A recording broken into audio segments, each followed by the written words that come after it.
आज की इस डीप डाइव चर्चा में हम एक ऐसे विषय की गहराई में उतरने वाले हैं जो यूपीएससी सिविल सेवा परीक्षा की तैयारी कर रहे छात्रों के लिए किसी खजाने से कम नहीं है। बिल्कुल सही कहा आपने। तो आज का हमारा मिशन स्पष्ट है। हमें सिंधु घाटी सभ्यता यानी इंडस वैली सिविलाइजेशन के उन तमाम रहस्यों और तथ्यों को डिकोड करना है जो प्रीलिम्स और मेंस दोनों ही परीक्षाओं के नजरिए से बहुत जरूरी हैं। यहाँ सबसे आकर्षक बात यह है कि हम एक ऐसी सभ्यता के बारे में बात कर रहे हैं जो आज से लगभग 5000 साल पहले मौजूद थी। लेकिन उनका रहन सहन, उनकी तकनीकी समझ और उनका जो अर्बन प्लानिंग था वो आज के आधुनिक स्मार्ट शहरों को भी सीधे टक्कर देता है। ये तो है। और यूपीएससी अक्सर इस सभ्यता के सिर्फ तथ्यों पर ही नहीं बल्कि इसकी विश्लेषणात्मक गहराई पर सवाल पूछता है। इसलिए सिर्फ पढ़ना काफी नहीं है, हमें इसके पीछे के क्यों और कैसे को समझना होगा। ठीक है, तो आइए इसे विस्तार से समझते हैं। मैं सोच रहा था कि शुरुआत इस सभ्यता की खोज और उसके समय काल से करते हैं। हाँ, ये एक बेहतरीन स्टार्टिंग पॉइंट रहेगा। ये जानकर सचमुच हैरानी होती है कि 20वीं सदी की शुरुआत तक पूरी दुनिया और यहाँ तक कि खुद भारतीय इतिहासकार भी इस बात से बिल्कुल अनजान थे कि हमारे यहाँ इतनी प्राचीन सभ्यता थी। बिल्कुल, सब यही मानते थे कि भारत का इतिहास 1500 ईसा पूर्व के वैदिक काल से शुरू होता है। हाँ, लेकिन फिर 1920 के दशक में सब कुछ बदल गया। ओह, इस सभ्यता का जो सर्वमान्य मैच्योर फेज है वो लगभग 2600 ईसा पूर्व से लेकर 1900 ईसा पूर्व तक माना जाता है। हालांकि इसका पूरा जो विस्तार है वो 3000 ईसा पूर्व से 1500 ईसा पूर्व तक फैला हुआ है। और इसकी खोज की कहानी तो किसी मिस्ट्री थ्रिलर जैसी है। वाकई 1921 में भारतीय पुरातत्व सर्वेक्षण यानी एएसआई के दयाराम साहनी ने रावी नदी के तट पर हड़प्पा नामक स्थान पर खुदाई शुरू की। और फिर उसके ठीक अगले वर्ष ठीक अगले वर्ष 1922 में राखल दास बनर्जी ने सिंध प्रांत में सिंधु नदी के किनारे मोहनजोदड़ो की खोज की। मोहनजोदड़ो, जिसका सिंधी भाषा में अर्थ है मुर्दों का टीला, राइट? एग्जैक्टली, मुर्दों का टीला। और जब एएसआई के तत्कालीन डायरेक्टर जनरल जॉन मार्शल ने 1924 में दुनिया के सामने इसकी घोषणा की तो भारत का इतिहास रातों रात हजारों साल पीछे चला गया। यहाँ ये विषय और भी दिलचस्प हो जाता है क्योंकि इन आधिकारिक खोजों से बहुत पहले एक बड़ी पुरातात्विक त्रासदी घटी थी। हाँ, वो रेलवे लाइन वाला किस्सा। बिल्कुल, जिसका जिक्र एनसीईआरटी में बड़े ही विस्तार से किया गया है। बात 1856 के आसपास की है। भारत में ब्रिटिश शासन था और अलेक्जेंडर कनिंगम, जिन्हें बाद में भारतीय पुरातत्व का पिता कहा गया, उनके समय की बात है। उस समय लाहौर से मुल्तान के बीच रेलवे लाइन बिछाई जा रही थी और इंजीनियरों को पटरियों के नीचे बैलास्ट के रूप में मजबूत ईंटों की जरूरत थी। और उन्हें वो ईंटें हड़प्पा के टीले में मिल गईं। हाँ, उन्हें पास ही हड़प्पा के पुराने टीले दिखे और उन्होंने बिना ये जाने कि वो कितने ऐतिहासिक हैं वहां से लाखों पकी हुई ईंटें निकाल ली। ये वाकई इतिहास का एक बहुत बड़ा नुकसान था। कनिंघम ने खुद ये नोट किया था कि उन ठेकेदारों ने इतनी ईंटें निकाल ली कि उनसे लगभग 100 मील लंबी रेलवे लाइन बिछाई जा सकती थी। 100 मील, बाप रे। ये घटना एक बात तो साफ बताती है कि उनकी पकी हुई ईंटें कितनी उच्च गुणवत्ता की रही होंगी, जो हजारों साल मिट्टी में दबे रहने के बाद भी रेलवे लाइन का भार सह गईं। बिल्कुल। अब अगर हम इसके भूगोल और विस्तार की बात करें तो स्रोत स्पष्ट करते हैं कि ये सभ्यता किसी एक छोटे से नदी घाटी इलाके तक सीमित नहीं थी। यदि हम इसे व्यापक संदर्भ से जोड़कर देखें तो इस सभ्यता का जो फुटप्रिंट था वो इतना विशाल था जिसकी हम आज कल्पना भी नहीं कर सकते। मतलब कितना बड़ा रहा होगा? उस समय की समकालीन सभ्यताओं मिस्र और मेसोपोटामिया दोनों को मिला भी दिया जाए तो भी सिंधु घाटी सभ्यता का क्षेत्रफल उनसे कहीं ज्यादा बड़ा था। अरे वाह! जरा सोचिए, एक काल्पनिक त्रिकोण बनाइए। उत्तर में जम्मू के मांडा से लेकर दक्षिण में महाराष्ट्र के दायमाबाद तक और पश्चिम में पाकिस्तान ईरान बॉर्डर पर स्थित सुत का गेंडोर से लेकर पूर्व में उत्तर प्रदेश के आलमगीरपुर तक। तो इसमें पंजाब, सिंध, राजस्थान, हरियाणा ये सब आ गए? हाँ, ये पूरा इलाका, यहाँ तक कि अफगानिस्तान के कुछ हिस्से भी इसी एक सभ्यता के प्रभाव क्षेत्र में आते थे। और यूपीएससी प्रीलिम्स के लिए ये भौगोलिक समझ, मेरा मतलब है मैप वर्क, ये बहुत महत्वपूर्ण है। बहुत ज्यादा। छात्रों को याद रखना होगा कि राखीगढ़ी और बनवाली जैसे प्रमुख स्थल हरियाणा में है और कालीबंगा राजस्थान में है और सिंध में कोटदीजी, चन्होदड़ो और आमरी है। और गुजरात तो जैसे हड़प्पन साइट्स का हबी है, धौलावीरा, नागेश्वर, रंगपुर और लोथल। बिल्कुल। और इन सब में जो एक चीज कॉमन थी जिसने पूरी दुनिया के इतिहासकारों को सबसे ज्यादा हैरान किया वो थी उनका नगर नियोजन, उनकी टाउन प्लानिंग। हाँ, टाउन प्लानिंग। और आज के दौर में जब हम लगातार नए स्मार्ट सिटीज डेवलप करने की बात कर रहे हैं तो ये टाउन प्लानिंग मॉडल एक परफेक्ट केस स्टडी बन जाता है। अगर हम इन कॉन्सेप्ट्स को स्टेप बाय स्टेप समझ लें तो एग्जाम पर्सपेक्टिव के साथ साथ हमारी हिस्टोरिकल अंडरस्टैंडिंग भी काफी डीप हो जाएगी। बिल्कुल। तो शुरुआत करते हैं इनके बेसिक लेआउट से। मैं नोट्स पढ़ रहा था और सबसे पहली चीज जो ध्यान खींचती है वो है इनका मॉडर्न ग्रिड पैटर्न। मतलब उनकी सड़कें एक दूसरे को बिल्कुल राइट एंगल्स पे काटती थी, राइट एंगल्स पे, हाँ। जिससे पूरा शहर ना बड़े रेक्टेंगुलर ब्लॉक्स में डिवाइड हो जाता था। ऐसा लगता है जैसे किसी ने पेपर पे प्रॉपर ड्राइंग बनाकर पूरा शहर बसाया हो। और बिल्कुल। ये लेवल की प्लानिंग आमतौर पर एंशिएंट सिविलाइजेशंस में देखने को नहीं मिलती। हर रेक्टेंगुलर ब्लॉक के अंदर पतली गलियों का एक पूरा नेटवर्क होता था। और अगर हम शहर के मैक्रो लेवल डिवीजन की बात करें तो ये मुख्यतः 2 हिस्सों में बटा होता था। एक वो सिटाडेल और दूसरा लोअर टाउन, राइट? सही पकड़ा। शहर का वेस्टर्न साइड थोड़ा ऊंचा होता था, जिसे सिटाडेल या दुर्ग कहते थे। ये करीब 12 मीटर ऊंचा रेस्ड प्लेटफॉर्म था, जिसकी बाकायदा किलेबंदी की गई थी ताकि फ्लड्स जैसी नेचुरल डिजास्टर से बचा जा सके। और इस सिटाडेल वाले हिस्से में ही शहर की सबसे इंपॉर्टेंट पब्लिक बिल्डिंग्स होती थी, जैसे वो ग्रेट बाथ, बड़ी ग्रैनरीज और एक 20 पिलर वाला टाउन हॉल यही थे। इसका मतलब ये एरिया रूलर्स और नोबल्स के लिए रिजर्व रहा होगा। और दूसरी तरफ जो लोअर टाउन था वो काफी बड़े एरिया में फैला था, जहां मर्चेंट्स, आर्टिजन्स और आम जनता रहती थी। लेकिन इन सब में एक बहुत ही बढ़िया यूपीएससी नगेट छिपा है जो सबसे ज्यादा चौंकाता है। वो ईंटों की साइज वाला। हाँ, एग्जैक्टली। चाहे सिटाडेल की बिल्डिंग्स देखें या लोअर टाउन के आम घर, सभी में जो ईंटें इस्तेमाल हुई हैं उनका एक स्टैंडर्डाइज्ड रेशियो था। लेंथ, ब्रेथ और हाइट का एग्जैक्ट रेशियो 4:1 था। और ये सच में माइंड ब्लोइंग इसलिए है क्योंकि ये रेशो चाहे सन ड्राइड ब्रिक्स का हो या आग में पकी हुई ईंटों का, पूरे इंडस वैली सेटलमेंट्स में एकदम समान था। सोचिए, आज से करीब 4,500 साल पहले बिना किसी मॉडर्न कम्युनिकेशन या इंटरनेट के हजारों किलोमीटर दूर अलग अलग शहरों में एक ही स्टैंडर्ड की ईंटें बन रही थीं। ये एक बेहद स्ट्रॉन्ग सेंट्रलाइज्ड प्लानिंग की तरफ इशारा करता है। यही स्टैंडर्डाइजेशन इनकी सबसे बड़ी ताकत थी। अब अगर हम इस मैक्रो लेवल प्लानिंग से थोड़ा माइक्रो लेवल पर आए और आम लोगों के घरों की बनावट को देखें, तो वहां भी एक कमाल का स्ट्रक्चर दिखता है। घर पक्की ईंटों के बने होते थे और ज्यादातर सिंगल या डबल स्टोरी के होते थे। राइट।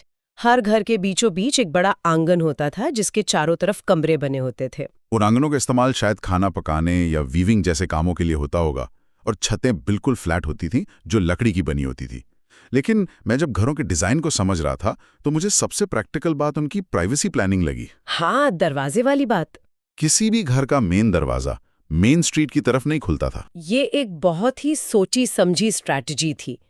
मैं सड़क पर चलने वाली बैलगाड़ियों से उड़ने वाली धूल, मिट्टी और शोर सीधे घर में ना आए, इसलिए मेरा दरवाजा साइड की पतली गलियों में दिया जाता था। इसके अलावा हर घर में अपना एक प्राइवेट कुआं, रसोई और स्ट्रीट ड्रेन से जुड़ा एक बाथरूम जरूर होता था। घर की बनावट तो अद्भुत थी ही, पर इनकी सबसे बड़ी उपलब्धि ना सड़कों के नीचे छिपी थी। इंडस वैली का ड्रेनेज सिस्टम अपने समय का सबसे एडवांस सैनिटेशन मॉडल था और इसकी प्लानिंग बिल्कुल रिवर्स इंजीनियरिंग जैसी लगती है। उन्होंने पहले सड़कें और नालियां बनाई और एक बार वो ग्रिड सेट हो गया, तब जाकर उनके आसपास घर बनाए गए। ये सीक्वेंस तो बहुत महत्वपूर्ण है। बिल्कुल। हर घर की कम से कम एक दीवार स्ट्रीट से जुड़ी होती थी ताकि घर का वेस्ट वाटर सीधा बाहर सड़क की नालियों में जा सके। सड़क की नालियां ईंटों से पक्की होती थी और उन्हें पत्थर की स्लैब से ढका जाता था। और उन स्टोन स्लैब्स को साफ सफाई के लिए आसानी से हटाया भी जा सकता था। सिर्फ यही नहीं, सड़कों पर रेगुलर इंटरवल्स पर कचरा डालने के लिए डस्टबिन्स भी बने थे। ये दिखाता है कि हेल्थ और सैनिटेशन को लेकर उनकी सोच कितनी आगे थी। आजकल हम ओपन ड्रेन्स और वाटर लॉगिंग से परेशान रहते हैं, जबकि हजारों साल पहले उन्होंने इसका परमानेंट सोल्यूशन निकाल लिया था। इन्हीं सभी डिटेल्स के कारण ये टॉपिक यूपीएससी एंशिएंट हिस्ट्री के क्वेश्चंस और स्मार्ट सिटी से जुड़े ऐसे राइटिंग दोनों के लिए एक सॉलिड फाउंडेशन बनाता है। आज के मॉडर्न टाउन प्लानर्स भी इन एंशिएंट सैनिटेशन मॉडल्स और उनकी जोनिंग टेक्निक से काफी कुछ सीख सकते हैं। हड़प्पा सभ्यता के मेजर साइट्स और उनकी आर्कियोलॉजिकल डिस्कवरीज को डिटेल में एनालाइज करेंगे। ये एक बहुत ही सॉलिड फाउंडेशन है किसी भी एस्पिरेंट के लिए। तो शुरुआत कहाँ से करें? चलिए उस साइट से करते हैं जिसके नाम पर इस पूरी सभ्यता का नाम पड़ा, हड़प्पा। मुझे ना इसकी लोकेशन और डिस्कवरी के बारे में कुछ बड़ा इंटरेस्टिंग मिला था। हाँ, बताएं। तो मैंने पढ़ा कि 1921 में दयाराम साहनी और MS वत्स ने इसे खोजा था।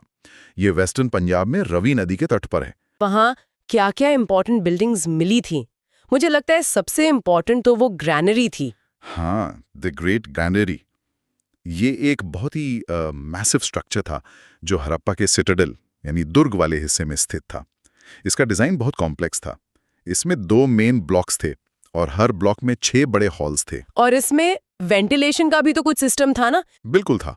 अनाज को लंबे टाइम तक स्टोर करने के लिए हवा का फ्लो बहुत ज़रूरी होता है, वरना ग्रेन सड़ सकता है। तो ये सीधा सीधा एग्रीकल्चरल सरप्लस की तरफ इशारा करता है। एग्जैक्टली देखिए, सिटाडेल के अंदर इतनी बड़ी ग्रैनरी होने का मतलब ही यही है कि एग्रीकल्चरल सरप्लस बहुत इंपॉर्टेंट था और इस अनाज को टैक्स के रूप में कलेक्ट करके इमरजेंसी के लिए स्टोर किया जाता होगा।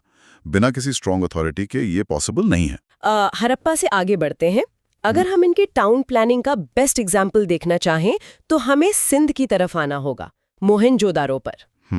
The mount of the dead. हाँ, वही जिसका सिंधी में मतलब होता है मुर्दों का टीला। इसे 1925 में राखलदास बैनर्जी ने खोजा था। इसकी जो टाउन प्लानिंग थी उसने मुझे सच में इम्प्रेस कर दिया। मोहनजोदारो का लेआउट सच में लाजवाब था। अगर डिस्कवरीज की बात करें तो सिटाडेल में कुछ बहुत ही शानदार स्ट्रक्चर्स मिले हैं। द ग्रेट बाथ के बारे में मैंने पढ़ा है, वहाँ रिचुअल बेथिंग होती थी, राइट? हाँ, द ग्रेट बाथ। ये करीब 55 बाय 33 मीटर्स का एक ह्यूज पूल टाइप स्ट्रक्चर था और इंटरेस्टिंगली मोहनजोदारो में सबसे बड़ा ग्रैनरी भी मिला है। एक और चीज थी, वहाँ एक 20 पिलर्स वाला एक बड़ा सा टाउन हॉल मिला है। 20 पिलर्स? ये टाउन हॉल शायद किसी असेंबली या पब्लिक प्रेयर के लिए यूज होता होगा। ऐसा ही माना जाता है। और वहां से एक पत्थर की मूर्ति भी मिली थी जिसे मेसोपोटामिया के हिस्ट्री के बेस पर आर्कियोलॉजिस्ट ने प्रीस्ट किंग का नाम दे दिया, क्योंकि वहां प्रीस्ट किंग्स का रूल हुआ करता था। अच्छा, मेसोपोटामिया से कंपेयर करके। धौलावीरा एक सेमी एरिड यानी अर्ध शुष्क इलाके में था। वहां एग्रीकल्चर के लिए पानी को कलेक्ट करना और स्टोर करना एक नेसेसिटी थी। इसलिए उन्होंने जो वाटर रिजर्वॉयर्स बनाए वो उनकी इंजीनियरिंग का एक बहुत बड़ा एग्जाम्पल है। मैंने पढ़ा था कि उनका मेसनरी वर्क यानी चिनाई का काम बहुत एडवांस था। बांध बनाकर नालियों के जरिए पानी को उन बड़े रिजर्वॉयर्स में लाया जाता था। हाँ, वहां पत्थरों का बहुत अच्छा यूज हुआ है बिल्डिंग मटेरियल्स में। सिर्फ स्ट्रक्चर्स ही नहीं, धोलावीरा में क्राफ्ट प्रोडक्शन भी टॉप लेवल पर था। वहां एक्सकवेशंस में कुछ स्पेशलाइज्ड ड्रिल्स मिली हैं। Specialised drills? उनका क्या यूज था उस टाइम पर? इन ड्रिल्स को यूज करके वो लोग बीड्स यानी मनकों के अंदर फाइनली होल करते थे। इन मनकों का आगे चलकर ट्रेडिंग में बहुत यूज होता था। ये इनकी प्रेसिजन इंजीनियरिंग का एक बहुत छोटा पर इंपॉर्टेंट एग्जाम्पल है। वाह! और ट्रेड से मुझे एक और मेजर साइट याद आती है, लोथल। ये भी गुजरात में ही है, राइट? काठियावाड़ रीजन में। हाँ, लोथल एक कोस्टल सिटी था जिसकी खुदाई 1955 में एस.आर. राव ने शुरू की थी। अगर धोलावीरा अपने वाटर रिजर्वॉयर्स के लिए फेमस है तो लोथल अपने डॉकयार्ड के लिए। डॉकयार्ड यानी जहां शिप्स रुकती थी। तो क्या वहां किसी कैनाल के भी एविडेंसेस मिले हैं? बिल्कुल मिले हैं। वहां एक आर्टिफिशियल कैनाल और डॉकिंग फैसिलिटी मिली है जो सीधे तौर पर मैरीटाइम ट्रेड का पक्का एविडेंस है। वहां आकर शिप्स अपना कार्गो लोड और अनलोड करती थी। और ये मैरीटाइम ट्रेड मेनली किसके साथ होता था? सबसे ज्यादा ट्रेड मेसोपोटामिया और पर्शियन गल्फ के एरियाज के साथ होता था। मेसोपोटामिया के टेक्स्ट में एक वर्ड आता है मेलुहा, और हिस्टोरियंस मानते हैं कि वो मेलुहा एक्चुअली हड़प्पन रीजन के लिए ही यूज होता था। लोथल इस इंटरनेशनल ट्रेड नेटवर्क का एक वाइटल पॉइंट था। इसका मतलब वहाँ क्राफ्ट प्रोडक्शन और मैन्युफैक्चरिंग भी बड़े स्केल पर होती होगी ताकि ट्रेड किया जा सके। आप क्रोनोलॉजी बिल्कुल सही कनेक्ट कर रही हैं। लोथल में बीड मेकिंग और शेल वर्किंग के कारखाने मिले हैं, यानी कच्चा माल वहां प्रोसेस होकर एक्सपोर्ट के लिए रेडी होता था। ये सच में एक वेल ऑयल्ड मशीनरी की तरह लगता है। कालीबंगा, ये राजस्थान में है। हाँ, 1960s में बीबी लाल और बीके थापर ने कालीबंगन की खुदाई शुरू की थी। ये साइट इसलिए इंपॉर्टेंट है क्योंकि यहाँ कुछ ऐसी चीजें मिली हैं जो इनकी सोसाइटी के डाइवर्सिटी दिखाती हैं। जैसे कि वो जुता हुआ खेत, प्लाउड फील्ड। उस खेत का ग्रिड पैटर्न उस जमाने के हिसाब से बहुत एडवांस लगता है। सही कहा। उस प्लाउड फील्ड में हल चलाने के निशान राइट एंगल्स पर कटते हुए मिले हैं। इस पैटर्न का मतलब है कि वो एक ही खेत में एक साथ 2 अलग-अलग फसलें उगाते थे, मिक्स्ड क्रॉपिंग। ये टेक्निक राजस्थान के उस हिस्से में आज भी यूज होती है। हिस्टोरिकल कंटिन्यूटी का क्या बढ़िया एग्जाम्पल है ये। और क्या वहाँ कुछ फायर ऑल्टर्स यानी अग्नि वेदिकाएं भी मिली थी? बिल्कुल। कालीबंगन और लोथल दोनों जगह से फायर ऑल्टर्स मिली हैं। ये शो करता है कि हड़प्पन सोसाइटी में रिलीजियस प्रैक्टिसेस हर जगह एक जैसी नहीं थी। मोहनजोदारो में ग्रेट बाथ वाटर रिचुअल्स दिखाता है, तो कालीबांगन में फायर ऑल्टर्स फायर वर्शिप को इंडिकेट करते हैं। राइट। चन्हुदारो सिर्फ 7 हेक्टेयर्स की एक बहुत ही छोटी सी सेटलमेंट थी। अगर हम मोहनजोदारो को देखें, जो लगभग 125 हेक्टेयर्स का था, तो उसके सामने कुछ भी नहीं है। फिर भी ये साइट हमारे लिए इतनी खास क्यों है? पूरी सेटलमेंट लगभग एक्सक्लूसिवली क्राफ्ट प्रोडक्शन के लिए डेडिकेटेड थी। वहाँ आमतौर पर बीड मेकिंग यानी मनके बनाना, शेल कटिंग और सील मेकिंग का काम होता था। राइट। मैंने पढ़ा था कि वहां से कुछ स्पेशलाइज्ड ड्रिल्स भी मिली हैं। हाँ, स्पेशलाइज्ड ड्रिल्स मिली हैं और इसके अलावा कार्नेलियन, जो कि एक खूबसूरत लाल पत्थर होता है, जास्पर और स्टीयरटाइट जैसे पत्थरों का इस्तेमाल करके वहाँ मनके बनाए जाते थे। तो एक तरह से वहां मास प्रोडक्शन होता था और फिर वो फिनिश्ड गुड्स बड़े शहरों में सप्लाई होते होंगे। एग्जैक्टली वहाँ के क्राफ्ट्समैन रॉ मटेरियल को प्रोसेस करते थे और फिर वहाँ से बनाकर वो सारा सामान मोहनजोदारो और हड़प्पा जैसे बड़े अर्बन सेंटर्स में भेज दिया जाता था। ये काफी फैसिनेटिंग है कि उनकी इकोनॉमी इतनी ज्यादा इंटरकनेक्टेड थी। अच्छा, सिंधु रीजन के आसपास की अगर बात करें तो सोर्सेज में अमरी और कोट दीजी का भी जिक्र आता है। हाँ, अमरी और कोटदीजी दोनों ही सिंध रीजन में हैं और ये अर्ली हड़प्पन फेज को समझने के लिए बहुत महत्वपूर्ण है। ये दोनों साइट्स सिंधु नदी के बिल्कुल किनारे पर स्थित थी। नदी के किनारे होने के तो अपने फायदे और नुकसान दोनों होंगे, राइट? बिल्कुल। इन्हें ट्रेड और एग्रीकल्चर में मदद तो मिलती थी, लेकिन नदी की वजह से फ्लड्स का खतरा हमेशा बना रहता था। इनफैक्ट सोर्सेज बताते हैं कि बाढ़ की वजह से इनमें से कई साइट्स और उनके रिमेन्स नष्ट भी हुए हैं। लेकिन फिर भी जो रिमेन्स बचे हैं, उनसे हमें उनकी शुरुआती जिंदगी और आर्किटेक्चर का पता चलता है। सही पढ़ा आपने। कोटदीजी से तो हमें पॉटरी और डिफेंसिव वॉल्स के शुरुआती एविडेंसेस मिलते हैं। चलिए अब थोड़ा ज्योग्राफी शिफ्ट करते हैं।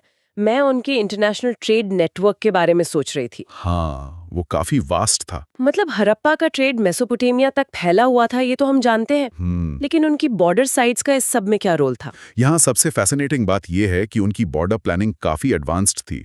अगर हम सुतका गैंडोर का एग्जाम्पल लें, तो आपको उनकी स्ट्रैटेजी समझ आएगी। सुतका गैंडोर बलूचिस्तान वाले इलाके में, राइट? बिल्कुल, ये बलूचिस्तान में दशक नदी के उद्गम पर स्थित है। और यूपीएससी के दृष्टिकोण से अगर देखें तो सुतका गैंडोर ट्रेड और कॉमर्स के लिए एक अत्यंत महत्वपूर्ण बॉर्डर साइट थी। तो बेसिकली वो एक ऐसी चेक पोस्ट या पोर्ट की तरह काम करता था जो बाहरी दुनिया के साथ उनको कनेक्ट करे। हाँ, वो पर्शियन गल्फ और आगे मेसोपोटामिया तक मैरिटाइम ट्रेड नेटवर्क का एक मेजर ट्रांजिट पॉइंट था।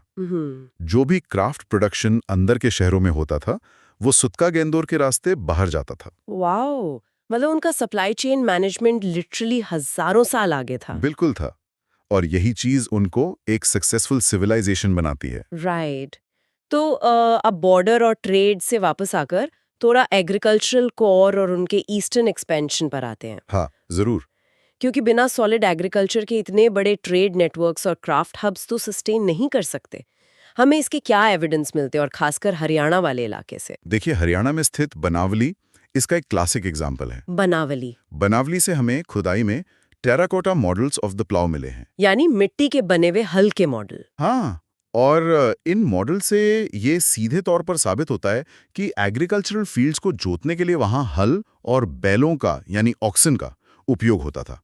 उनका एग्रीकल्चर सिस्टम काफी मैच्योर था। Make sense. और हरियाणा में ही एक और साइट है जिसने पिछले कुछ सालों में बहुत हेडलाइंस बनाई हैं, राखी घड़ी। राखी घड़ी को कैसे भूल सकते हैं? ये एक बहुत ही इंपॉर्टेंट और थोड़ा बाद में एक्सटेंसिवली एक्सक्यूवेट की गई साइट है। आज के टाइम में तो इसे हड़प्पन सिविलाइजेशन की सबसे बड़ी साइट्स में से एक माना जाता है। मोहनजोदारो से भी बड़ी। कुछ रीसेंट स्टडीज तो यही सजेस्ट करती हैं। इससे यह प्रूव होता है कि उनका एपिसेंटर सिर्फ सिंधु नदी के आसपास नहीं था, बल्कि घग्गर अकरा सिस्टम की तरफ भी उतना ही स्ट्रांगली डेवलप था। पॉइंट है।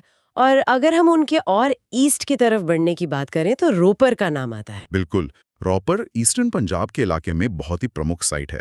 यहाँ पर हुए रीसेंट एक्सकवेशन से हमें उनकी लेट फेजेस की जानकारी मिलती है। ये एक इम्पॉर्टेंट सेंटर था जो सतलुज नदी के किनारे स्थित था। अच्छा, लेकिन मुझे एक साइट ने सच में बहुत हैरान किया, आलमगीरपुर। आलमगीरपुर के बारे में सुनकर अक्सर लोग हैरान होते हैं। हाँ, मतलब ये साइट तो यूपी में है ना? मेरा मतलब है मेरठ के पास। हाँ, गंगा यमुना दोआब के इलाके में। तो हड़प्पन सिविलाइजेशन वहां तक फैली हुई थी।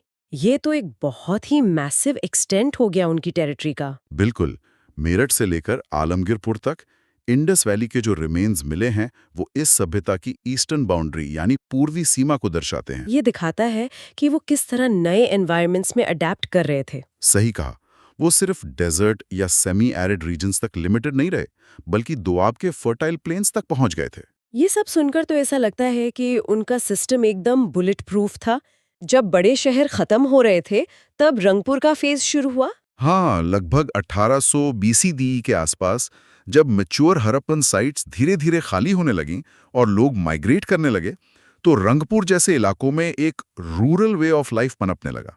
तो उनका जो अर्बन सिस्टम था वो कंप्लीटली टूट गया था। बिल्कुल टूट गया था। इस फेज में हम देखते हैं कि जो उनकी सिग्नेचर चीजें थीं, जैसे कि स्टेट-आइड सील्स और स्पेशलाइज्ड बीड्स, वो कंप्लीटली गायब हो गए थे। वाह! तो जो चन्हूदारों में इतने बड़े स्केल पर प्रोडक्शन हो रहा था वो आते आते बिल्कुल खत्म हो गया। एक सोफिस्टिकेटेड अर्बन लाइफ वापस एक रूरल एग्रीकल्चरल सोसाइटी में बदल गई। सही समझे आप। उनका राइटिंग सिस्टम, स्टैंडर्ड वेट्स और इंटरनेशनल ट्रेड, ये सब इस लेट फेज में डिसअपियर हो गया था। ये सच में माइंड बॉगलिंग है ना? अगर हम इस पूरे डिस्कशन का एक एब्स्ट्रैक्ट निकालें तो ये क्लियर है कि हड़प्पा सभ्यता सिर्फ एक जैसी नहीं थी, वो कोई मोनोलिथ नहीं थी। बिल्कुल नहीं, उसमें बहुत ज्यादा डाइवर्सिटी थी। हर साइट का अपना एक अलग स्पेशलाइजेशन और पर्पस था। चन्हूदारो अपने क्राफ्ट के लिए, सुतकागेंडर अपने ट्रेड और बॉर्डर आउटपोस्ट होने के लिए और बनावली अपने स्ट्रॉन्ग एग्रीकल्चरल एविडेंस के लिए जाना जाता है। और जो यूपीएससी एस्पिरेंट्स इस डीप डाइव को सुन रहे हैं, उनके लिए इन साइट्स की मैपिंग और उनके स्पेसिफिक फाइंडिंग्स को इसी तरह इंटरलिंक करके याद रखना बहुत जरूरी है। सिर्फ फैक्ट्स रटने से काम नहीं चलेगा। सही कहा। अगर ये लोग इतने पक्के शहरी थे, क्राफ्ट और व्यापार में इतने व्यस्त थे, तो क्या वे खुद खेती और पशुपालन करते थे या ये काम आसपास के गांवों का था? ये एक बहुत ही तार्किक सवाल है। देखिए, किसी भी शहरी सभ्यता का आधार उसका कृषि अधिशेष यानी एग्रीकल्चरल सरप्लस ही होता है। कोई शहर तभी पनप सकता है जब उसके आसपास के ग्रामीण इलाके इतना अनाज पैदा करें कि वे शहर की आबादी का पेट भर सकें। तो वे क्या क्या उगाते थे? स्रोतों के अनुसार सिंधु और घग्गर हाकरा नदी घाटियों की उपजाऊ मिट्टी में वे भारी मात्रा में गेहूं, जौ, दालें, चना और तिल उगाते थे। और चावल? लोथल और रंगपुर जैसे गुजरात के स्थलों से बाजरा और चावल के भूसी के साक्ष्य मिले हैं। और एक बहुत ही महत्वपूर्ण हिस्टोरिकल फैक्ट ये है कि हड़प्पा के लोग दुनिया के पहले लोग थे जिन्होंने कपास की खेती शुरू की थी। कॉटन उगाने वाले पहले लोग, ये प्रीलिम्स के लिए बहुत अच्छा पॉइंट है। और जानवरों के मामले में क्या स्थिति थी? पशुपालन उनकी इकोनॉमी का दूसरा सबसे बड़ा स्तंभ था।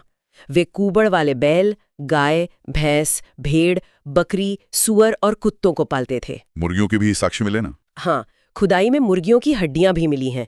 साथ ही हिरन, घड़ियाल और जंगली सुअर जैसे जानवरों की हड्डियां भी मिली हैं।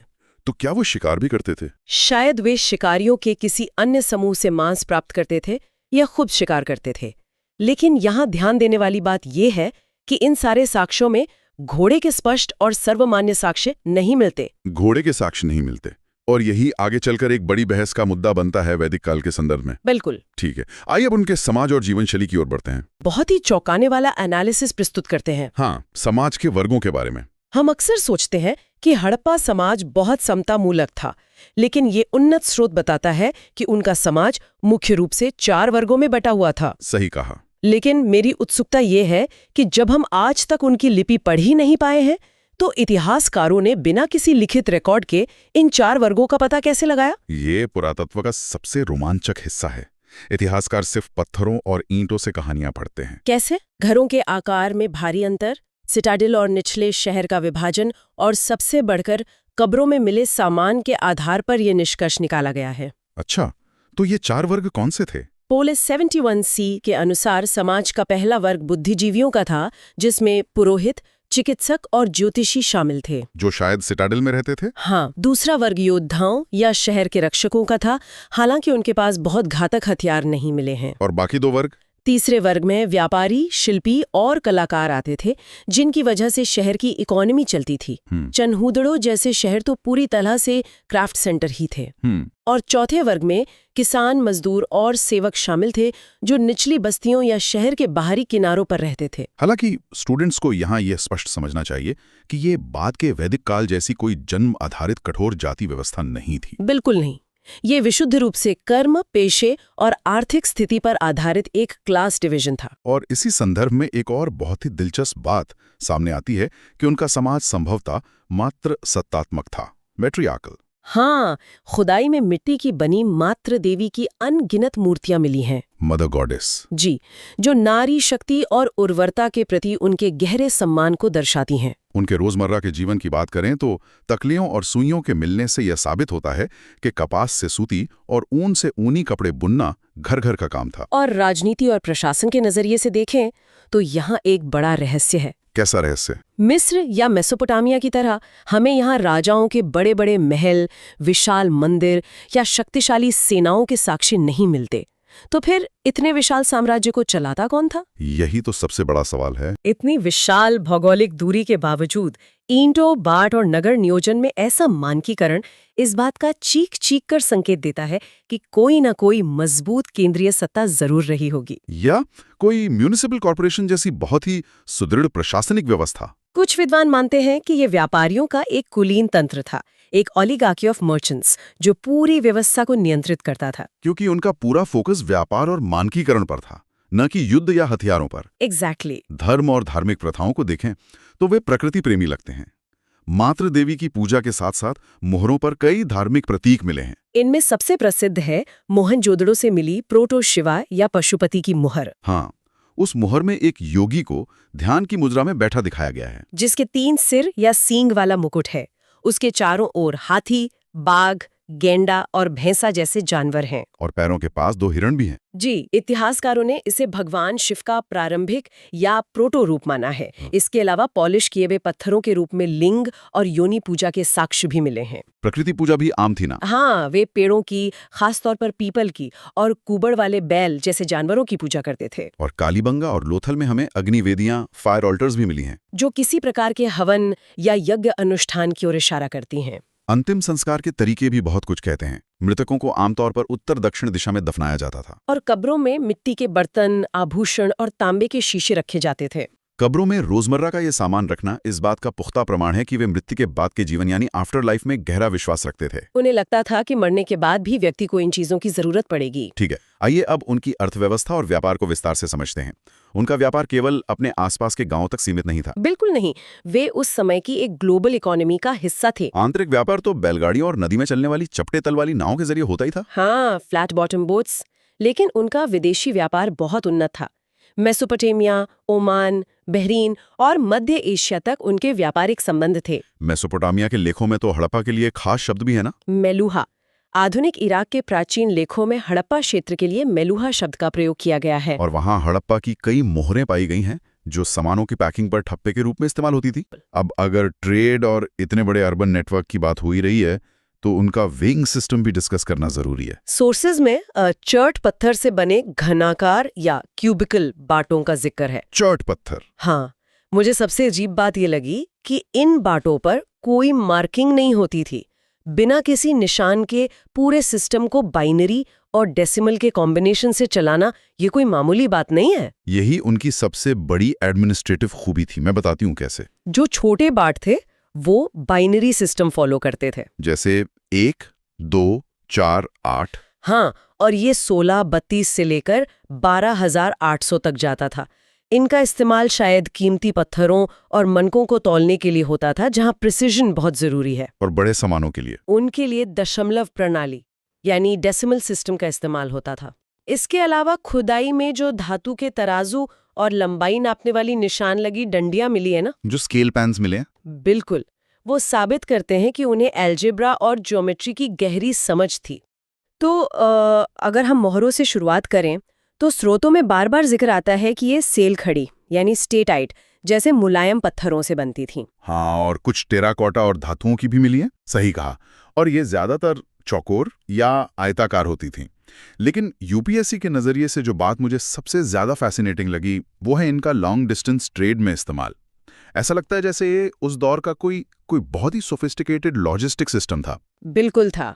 इसे हम आज के टेम्पर प्रूफ पैकेजिंग के शुरुआती रूप की तरह देख सकते हैं। मैं समझाती हूँ कैसे। हाँ प्लीज। तो जब कोई सामान लंबी दूरी के लिए भेजा जाता था ना, तो थैले के मुंह को रस्सी से बांधकर उस पर गीली मिट्टी लगाई जाती थी। फिर उस गीली मिट्टी पर मुहर को जोर से दबाया जाता था। तो अगर सामान अपनी मंजिल पर पहुंचने पर वो मिट्टी की छाप बिल्कुल सुरक्षित है, तो उसका सीधा मतलब था कि रास्ते में सामान के साथ कोई छेड़छाड़ नहीं हुई है। एग्जैक्टली। और साथ ही ये भेजने वाले की आइडेंटिटी भी एस्टैब्लिश करता था।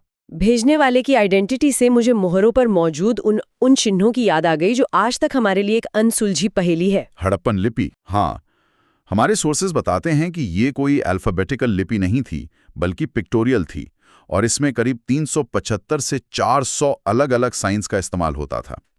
ये बात अपने आप में हैरान करती है कि इतने सारे चिन्हों को आम लोग याद कैसे रखते होंगे। और उससे भी दिलचस्प बात यह है कि इसे लिखा कैसे जाता था। क्या आपको पता है कि इसके एविडेंस क्या दिखाते हैं? मैंने पढ़ा था कि वो दाईं से बाईं ओर, मतलब राइट टू लेफ्ट लिखते थे। बिल्कुल सही। और इसका पता ऐसे चलता है कि मुहरों को ध्यान से एनालाइज करने पर दिखता है कि दाईं तरफ स्पेसिंग काफी खुली हुई है और बाईं तरफ आते आते अक्षर सिकुड़ गए। हाँ, जैसे लिखते वक्त उनके पास जगह कम पड़ गई हो। राइट, मैंने भी नोट्स में ये ऑब्जर्व किया। और एक और बात, ये लिपि सिर्फ मोहरों तक ही सीमित नहीं थी। बिल्कुल नहीं। तांबे के औजारों, आभूषणों और यहाँ तक कि धोलावीरा के एक बड़े साइन बोर्ड पर भी इसके सबूत मिले हैं। इसका मतलब है कि लिटरेसी सिर्फ कुछ खास लोगों तक या एलिट्स तक सीमित नहीं थी। वो आम जनजीवन का हिस्सा थी। इतनी व्यापक साक्षरता किसी भी प्राचीन सभ्यता के लिए एक बहुत बड़ा अचीवमेंट है। ये दिखाता है कि उनका कम्युनिकेशन सिस्टम काफी डेवलप्ड था, जो एक बड़े अर्बन नेटवर्क को मेंटेन करने के लिए जरूरी भी है। हाँ बिल्कुल। अगर हम इनकी पॉटरी की तरफ देखें, यानी मिट्टी के बर्तन, वहां भी यही कॉम्बिनेशन दिखता है। हाँ, पॉटरी उनकी डेली लाइफ का बड़ा हिस्सा थी। रेडिश ब्राउन क्ले की पॉटरी को आमतौर पर व्हील पर बनाकर उसे बेक करके उस पर काले रंग से ज्योमेट्रिक और एनिमल डिजाइन्स बनाए जाते थे। लेकिन मिट्टी के बर्तन तो हर एंशिएंट कल्चर बनाता था। इनमें ऐसा क्या अलग है जो हमें उनके सोशल स्ट्रक्चर के बारे में नई बातें बताता है? देखिए, पॉटरी उनकी सोसाइटी की इनइक्वालिटीज को एक्सपोज करती है। हम अक्सर सोचते हैं कि हड़प्पन सोसाइटी बड़ी एगैलिटेरियन यानी समान थी, पर ऐसा नहीं है। आर्कियोलॉजिस्ट इसको यूटिलिटेरियन और लग्जरी में डिवाइड करते हैं ना? सही कहा। यूटिलिटेरियन जो रोजमर्रा की आम चीजें हैं और लग्जरी जो रेयर हैं। इसका बेस्ट एग्जाम्पल है फायंस के बने पॉट्स। फायंस। अब फायंस कोई नेचुरली मिलने वाली चीज तो नहीं है जिसे खोदकर बनाया जा सके? एकदम नहीं। इसे बनाना एक बहुत ही कॉम्प्लिकेटेड केमिकल और थर्मल प्रोसेस था। फायंस क्रश्ड क्वार्ट्ज और सैंड का एक पेस्ट होता था, जिसे ग्लेज करके बहुत हाई टेम्परेचर पे पिघलाया और शेप किया जाता था। इस वजह से फायंस से बनी चीजें रेयर और बेहद वैल्यूएबल होती थीं। तो इसका मतलब फायंस का इस्तेमाल स्टोरेज के बड़े जार्स बनाने के लिए नहीं होता होगा? नहीं, इसके छोटे छोटे मिनिएचर पॉट्स मिले हैं जिनका इस्तेमाल शायद रे, परफ्यूम्स, इत्र या महंगी मेडिसिन रखने के लिए किया जाता था। लेकिन सबसे बड़ी कैच यहाँ क्या है? सबसे बड़ी कैच ये है कि फायंस के पॉट सिर्फ मोहनजोदारो और हड़प्पा जैसी बड़ी डेवलप्ड मेट्रोपॉलिटन सिटीज में ही मिले हैं। कालीबंगन जैसे छोटे सेटलमेंट्स में इनका कोई नमूना नहीं मिलता। ये जियोग्राफिकल डिस्ट्रीब्यूशन साफ दर्शाता है कि उस सोसाइटी में अमीर और गरीब या अर्बन एलिट्स और रूरल पॉपुलेशंस के बीच एक क्लियर डिवाइड था। बिल्कुल था। और ये इनइक्वालिटी सिर्फ बर्तनों में नहीं, उनके ऑर्नामेंट्स यानी गहनों में भी बिल्कुल क्लियर थी। सोर्सेज में एक बड़ा इंटरेस्टिंग कंपैरिजन है इस पर। जो अमीर लोग थे, रूलिंग क्लास या वेल्थी मर्चेंट्स, वो सोने, चांदी और कीमती पत्थरों के गहने पहनते थे। और जो बाकी आम जनता थी, उनके ऑर्नामेंट्स बोन्स, कॉपर और बेक्ड क्ले के बने होते थे। लेकिन यहाँ आर्ट की क्वालिटी में कोई कॉम्प्रोमाइज नहीं था। सर जॉन मार्शल, जो उस दौर में इंडिया के डायरेक्टर जनरल ऑफ आर्कियोलॉजी थे, उन्होंने जब इन गोल्ड ऑर्नामेंट्स को क्लोजली देखा तो वो हैरान रह गए। उनका एक बड़ा फेमस कोट है इस बारे में। हाँ, उन्होंने लिखा कि इन सोने के गहनों के चमक और इनकी फिनिशिंग देखकर ऐसा लगता है जैसे ये लंदन की बॉन्ड स्ट्रीट की किसी सबसे एक्सक्लूसिव और एक्सपेंसिव ज्वेलरी शॉप से आज ही खरीदे गए हों। चलिए अब इस डीप डाइव के सबसे विजुअली स्ट्राइकिंग हिस्से पर बात करते हैं, उनकी स्कल्पचर्स और टेराकोटा आर्ट। जब आर्ट और मेटल कास्टिंग की बात होती है तो ब्रॉन्ज डांसिंग गर्ल का जिक्र सबसे पहले आता है, जो कि एक छोटी सी ब्रॉन्ज की स्टैच्यू है, पर इसमें जो स्टांस कैप्चर किया गया है वो कमाल का है। ये फिगर त्रिभंगी पोज में खड़ी है। त्रिभंगी यानी बॉडी का 3 जगह से बेंड होना, गले से, कमर से और घुटने से। ये कोई स्टैटिक या बोरिंग पोज नहीं है, इसमें एक रिदम है। उसका एक हाथ कमर पर कैजुअली रखा है और दूसरे हाथ में ढेर सारी बैंगल्स हैं। उस आकृति में एक अजीब सा कॉन्फिडेंस और एटीट्यूड है जो बताता है कि उस सोसाइटी में आर्ट कितनी इवॉल्व्ड थी। और ब्रॉन्ज को मेल्ट करके उसमें कॉपर और टिन का एग्जैक्ट रेशो मिक्स करके उस स्टैचू को मोल्ड करना, ये कोई छोटी अचीवमेंट नहीं है। मेटल के अलावा स्टोन स्कल्पचर्स में उनका सबसे आइकॉनिक पीस वो बियर्डेड मैन या प्रीस्ट किंग है ना? हाँ, सही याद दिलाया। ये एक आकृति है जिसने अपने कंधे पर एक शॉल ओढ़ी हुई है, लेकिन उस शॉल पर एक बहुत ही स्पेसिफिक डिजाइन बना हुआ है जिसे ट्रिफॉइल पैटर्न कहते हैं। यानी 3 पत्तों वाला एक ज्योमेट्रिक फ्लोरल डिजाइन। और इसमें इंटरेस्टिंग बात यह है कि ये ट्रिफॉइल पैटर्न सिर्फ हड़प्पा में नहीं बल्कि एंशिएंट मेसोपोटामिया की आर्ट में भी एग्जैक्टली वैसा ही देखने को मिलता है। वाह, ये इस बात का सबूत है कि उनका ट्रेड सिर्फ फिजिकल गुड्स तक लिमिटेड नहीं था।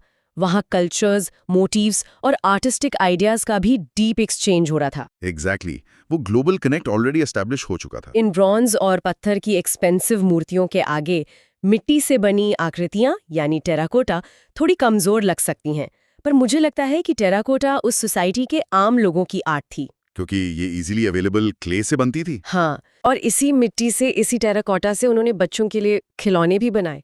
ये सुनकर बड़ा रिलेटेबल लगता है कि उस वक्त के बच्चों के पास मिट्टी के बर्ड्स थे, विसल्स थीं और ऐसे हाथी थे जिनमें से साउंड आती थी। पर आपके हिसाब से इन खिलौनों में सबसे महत्वपूर्ण क्या है? मुझे लगता है बुलॉक कार्ट्स, यानी बैलगाड़ियों के छोटे मॉडल्स। अगर हम क्राफ्ट प्रोडक्शन की बात करें तो ये बड़े शहर हमेशा मैन्युफैक्चरिंग के प्राइमरी सेंटर्स नहीं थे। नहीं, बिल्कुल नहीं। अगर हम चन्हूदरों का उदाहरण लें तो वो इसका सबसे बड़ा सबूत है। मोहनजोदारो करीब 125 हेक्टेयर्स में फैला हुआ एक मैसिव शहर था, लेकिन उसके मुकाबले चन्हूदरो सिर्फ 7 हेक्टेयर से भी कम एरिया का एक छोटा सा सेटलमेंट था। सिर्फ 7 हेक्टेयर? मतलब मोहनजोदारो के सामने तो वो कुछ भी नहीं था। वही तो।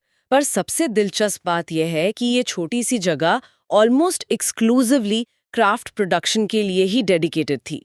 ये बिल्कुल वैसा ही है जैसे आज के समय में किसी बड़े सिटी के बाहर एक डेडिकेटेड इंडस्ट्रियल एस्टेट होता है। अच्छा, तो वहाँ एक्चुअली में बनता क्या था? वहाँ पर बीड मेकिंग यानी मनके बनाना, शेल कटिंग, मेटल वर्किंग और सील्स और वेट्स बनाने का काम बड़े पैमाने पर होता था।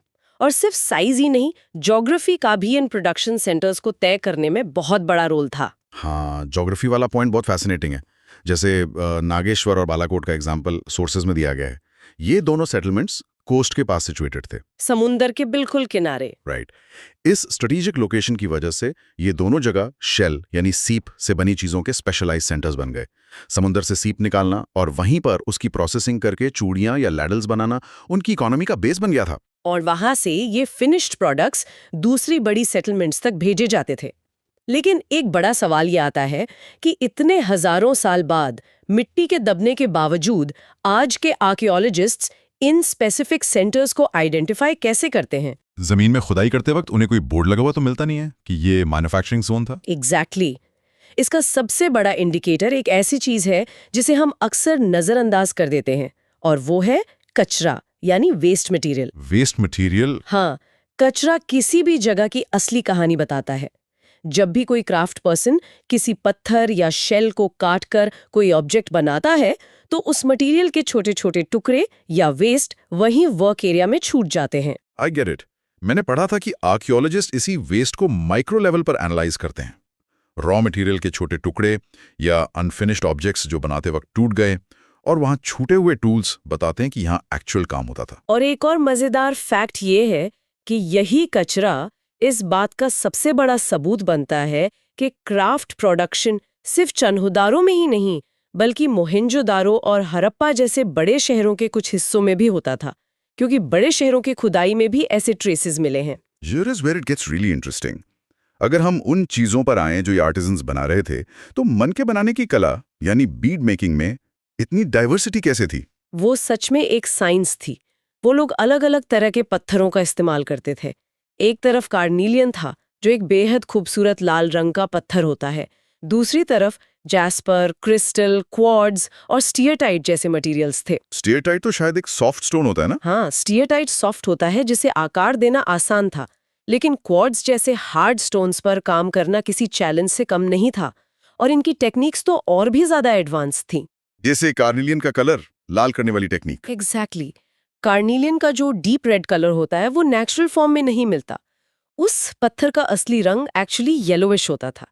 इस पीले रॉ मटेरियल और उनसे बने बीड्स को प्रोडक्शन के अलग अलग स्टेजेस में आग में एक निश्चित टेम्परेचर पर पकाया जाता था, जिससे वो खूबसूरत लाल रंगों भर कर आता था। मतलब उस जमाने में आग के टेम्परेचर को इतने प्रिसाइज लेवल पर कंट्रोल करना एक बहुत बड़ी टेक्निकल अचीवमेंट थी। बिल्कुल।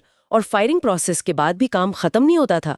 पहले उन पत्थरों को रफ शेप्स में तोड़ा जाता था, फिर उनकी फाइन फ्लेकिंग यानी बारीक छिलाई होती थी, फिर घंटों तक उनकी ग्राइंडिंग और पॉलिशिंग होती थी ताकि सतह चमकदार हो सके। और आखिरी स्टेज में उनमें छेद करना यानी ड्रिलिंग। हाँ, और क्वार्ट्ज जैसे सख्त पत्थर में बिना लोहे के टूल्स के छेद करना कोई मामूली बात नहीं थी। खुदाई के दौरान चन्हुडरो, लोथल और धौलावीरा में इस काम के लिए इस्तेमाल होने वाली बेहद स्पेशलाइज्ड ड्रिल्स मिली हैं। अब चर्चा के उस अंतिम और सबसे जटिल हिस्से पर आते हैं, जिसने इतिहासकारों के बीच दशकों से सबसे ज्यादा बहस छिड़ी है। इस सभ्यता का पतन। हाँ, इस महान और इतनी सुनियोजित सभ्यता का डिक्लाइन कैसे हुआ, और क्या हड़प्पा और वैदिक संस्कृति एक ही थी? सभ्यता के पतन की कहानी किसी एक दिन की घटना नहीं थी। ये एक लंबी प्रक्रिया थी और इसके लिए किसी एक कारण को जिम्मेदार नहीं ठहराया जा सकता। मुख्य रूप से यह एक पारिस्थितिक असंतुलन का परिणाम लगता है, इकोलॉजिकल इम्बैलेंस। जलवायु परिवर्तन? हाँ, कुछ विद्वानों का मानना है कि जलवायु परिवर्तन के कारण मानसून कमजोर पड़ गया और नदियां सूखने लगीं, खासकर घग्गर हाकरा नदी तंत्र। कुछ का ये भी कहना है कि ईंट पकाने के लिए बड़े पैमाने पर जंगलों की कटाई हुई, या अत्यधिक चराई से जमीन बंजर हो गई। कुछ इलाकों में सिंधु नदी की भयंकर बाढ़ ने शहरों को उजाड़ दिया। तो संसाधनों की कमी के कारण लोग शहरों को छोड़कर वापस गांवों की ओर पलायन कर गए। और जहां तक हड़प्पा और वैदिक संस्कृति के एक होने की बहस का सवाल है, तो हमारे पास मौजूद POLS 701C स्रोत और NCERT दोनों ये स्पष्ट रूप से रेखांकित करते हैं कि ये दोनों सभ्यताएं बिल्कुल अलग थीं। जी हाँ, स्रोत सामग्री के आधार पर यह अंतर बहुत स्पष्ट है।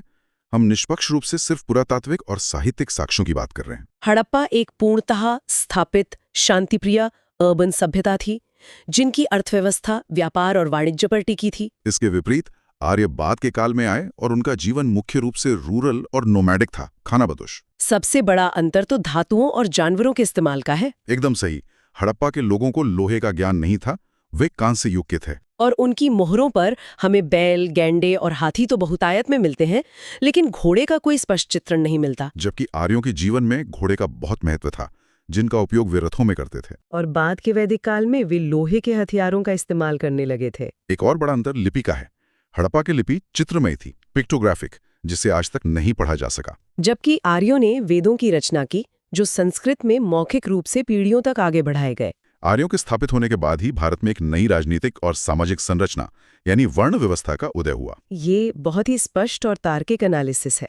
चलिए, जो लोग सुन रहे हैं और UPSC की तैयारी कर रहे हैं, उनके लिए इस पूरी विस्तृत चर्चा को संक्षेप में समेटते हैं। प्रीलिम्स परीक्षा के दृष्टिकोण से स्टूडेंट्स को मुख्य रूप से तथ्यों और मैप वर्क पर ध्यान केंद्रित करना है। जैसे कौन सा स्थल किस नदी के किनारे है, उसकी खुदाई किसने की और वहां से क्या विशेष वस्तुएं प्राप्त हुई हैं। जैसे कालीबंगा का जुता हुआ खेत, लोथल का गोदीवाड़ा या धौलावीरा का वाटर मैनेजमेंट। और मेंस परीक्षा के दृष्टिकोण से आपको विश्लेषणात्मक समझ विकसित करनी होगी। जब भी उत्तर लेखन करें तो हड़प्पा के नगर नियोजन, उनकी जल निकासी प्रणाली और उनके मानीकरण को आज के स्मार्ट सिटी और स्वच्छ भारत जैसे प्रोजेक्ट्स के एक ऐतिहासिक मॉडल के रूप में पेश करें। उनका धर्मनिरपेक्ष जैसा प्रतीत होने वाला मजबूत प्रशासन और उनकी समृद्ध व्यापारिक अर्थव्यवस्था आपकी उत्तर की गुणवत्ता को बहुत बढ़ा सकते हैं। बिल्कुल, ये वे बारीकियां हैं जो एक सामान्य उत्तर को एक उत्कृष्ट उत्तर में बदल देती हैं। हाँ, इस पूरी चर्चा को समाप्त करते हुए क्या आप कोई विचार छोड़ना चाहेंगे श्रोताओं के लिए? हाँ, मैं एक अंतिम और विचारोत्तेजक सवाल छोड़ना चाहती हूँ। बताइए। हमने हड़प्पा के लोगों के जीवन, उनके समाज, उनके वर्गों और उनकी अर्थव्यवस्था को सिर्फ उनकी इमारतों, मिट्टी के बर्तनों, कब्रों और मोहरों से समझा है।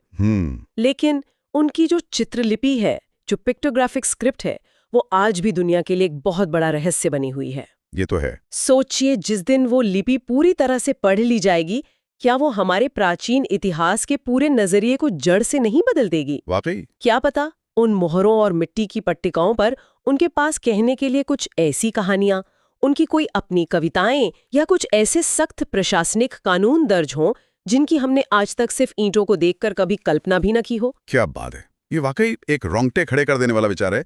जिस दिन वो लिपि डीकोड होगी, उस दिन शायद भारतीय इतिहास के कई अध्याय बिल्कुल नए सिरे से लिखे जाएंगे। बिल्कुल। इसी रहस्यमयी और रोमांचक विचार के साथ हम आज की इस डीप डाइव चर्चा का समापन करते हैं।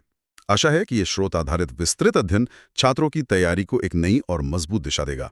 अपनी जिज्ञासा बनाए रखें और पढ़ना जारी रखें। क्योंकि इतिहास के पन्नों में हमेशा कुछ नया और चौंकाने वाला छिपा होता है।